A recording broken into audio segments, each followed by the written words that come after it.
रहस्यमय वैज्ञानिक कथा। काल का कैदी। साल 2050 का समय था। भारत के एक छोटे से गांव नरकपुर में वैज्ञानिक डॉ. अर्जुन शर्मा एक गुप्त प्रयोगशाला में समय यात्रा पर काम कर रहे थे। उनकी शोध का उद्देश्य था मनुष्य को भविष्य और अतीत में ले जाना। यह शोध सरकार की जानकारी से बाहर था, क्योंकि अर्जुन मानते थे कि उनके विचार से दुनिया को बदलने की ताकत है। एक रहस्यमय खोज। एक रात जब पूरा गांव सो रहा था, अर्जुन ने अपने समय यात्रा यंत्र को अंतिम बार टेस्ट किया। जैसे ही उन्होंने बटन दबाया, उनके चारों ओर एक चमकीला प्रकाश फैल गया और वह अचानक 300 साल पीछे 1750 के समय में पहुंच गए। यह वह दौर था जब भारत पर बाहरी ताकतों का कब्जा बढ़ रहा था।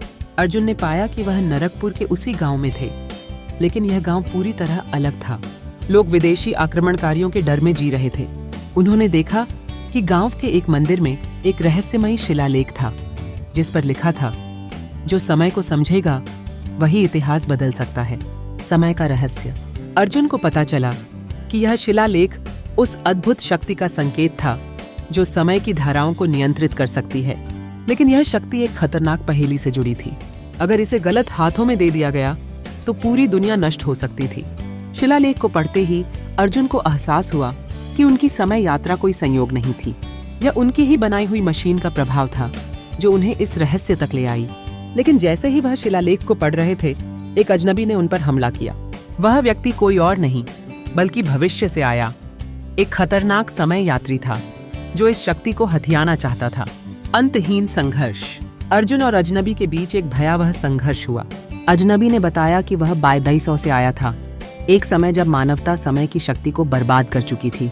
उसने अर्जुन से कहा, मैं इसे अपने समय में ले जाऊंगा ताकि मैं भविष्य को नियंत्रित कर सकूं। अर्जुन ने अपनी बुद्धि और वैज्ञानिक ज्ञान से अजनबी को हराया, लेकिन इस प्रक्रिया में उनकी समय मशीन को नुकसान पहुंच गया। अब वह 1725 में फंस गए थे। अर्जुन ने शिलालेख की मदद से समय यात्रा की तकनीक को गुप्त रखने का निर्णय लिया और इसे गांव वालों को सौंप दिया। रहस्य की गहराई।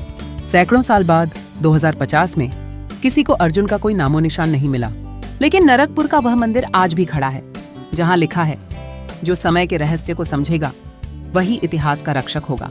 यह कहानी इस बात की याद दिलाती है कि विज्ञान और समय का सही उपयोग ही मानवता को बचा सकता है।